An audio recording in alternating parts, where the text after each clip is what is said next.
નમસ્કાર, આપ જોઈ રહ્યા છો P24 news Gujarat. Surat bogus આંગણે પેઢી ઊભી કરતી સસ્તું ગોલ્ડ આપવાના બહાને ₹87 લાખ છેતરપિંડી કરતી ટોળકીના વધુ 2 સાગરીતોને પકડી પાડતી વરાછા પોલીસ ટીમ સુરત શહેર।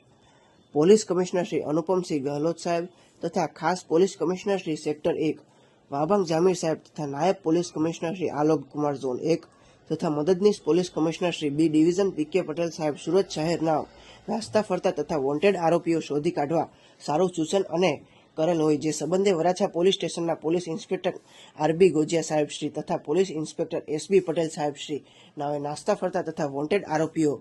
શોધી કાઢવા જરૂરી માર્ગદર્શન આપેલ જે અન્વયે પીએસઆઈ એજી પરમાર સાહેબ નાવે અલગ અલગ ટીમ બનાવી નાસ્તા ફરતા આરોપી પકડવા જરૂરી સૂચન અને માર્ગદર્શન આપેલ જે આધારે હેડ કોન્સ્ટેબલ વિજયસિંહ દેહાભાઈ તથા હેડ કોન્સ્ટેબલ લાલાભાઈ ભોપાભાઈ તથા પોલીસ કોન્સ્ટેબલ વાસુરભાઈ કાળુભાઈ તથા પોલીસ કોન્સ્ટેબલ સંદીપભાઈ ગેમાભાઈ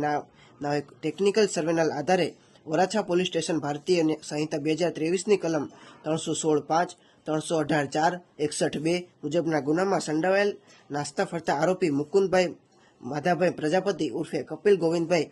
પટેલ તથા જિગ્નેશભાઈ રમણલાલ સોની નાવે